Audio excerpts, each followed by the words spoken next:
Here's what happened in Sumy, Ukraine, today.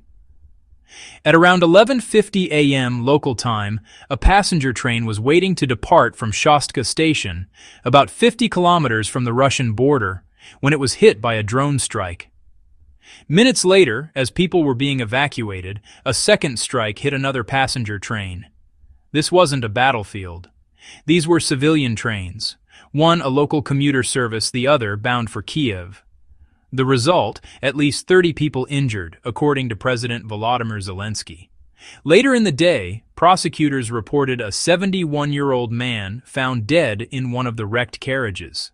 Zelensky called it a savage attack and said rescuers were on site helping passengers. His message was blunt. The attackers couldn't have missed that they were hitting civilians. This is terror the world must not ignore. Let me lay out the timeline. Train 1. Stationary, doors set to close, then impact. Evacuations begin. Sirens. People moving fast along the platform. Train 2. Hit while those same passengers and rescuers are in motion. Ukrainian officials say this matches a known double-tap tactic. Strike once, then hit again to catch responders and evacuees. By early afternoon, local authorities said at least 8 people had been hospitalized. Images from the scene showed burned carriages and blown-out windows. One or more cars reportedly caught fire on the Kiev-bound train.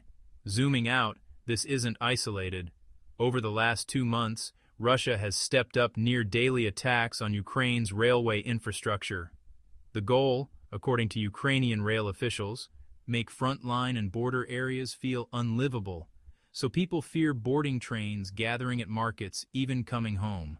Investigators in Shostka have opened a pre-trial case under Ukraine's criminal code for war crimes. That process will gather debris, trajectory data, and eyewitness accounts to establish what drones were used, where they were launched, and who gave the order. Why railways? They're Ukraine's backbone for civilians, supplies, and evacuations, especially as winter approaches and energy systems are under pressure. Take out tracks and stations, and use slow movement, sow panic, and stretch emergency services thin. Here's what matters now. Casualty numbers can change as the situation stabilizes. The second strike timing will be key evidence for investigators. Station operations in border regions may face new restrictions or reroutes. Today's bottom line: 2 passenger trains, minutes apart, hit at a civilian station. At least 30 injured and 1 confirmed dead later in the day. It's part of a broader pattern, and it's aimed at everyday life. I'll keep tracking verified updates as they come in. Stay safe, stay informed,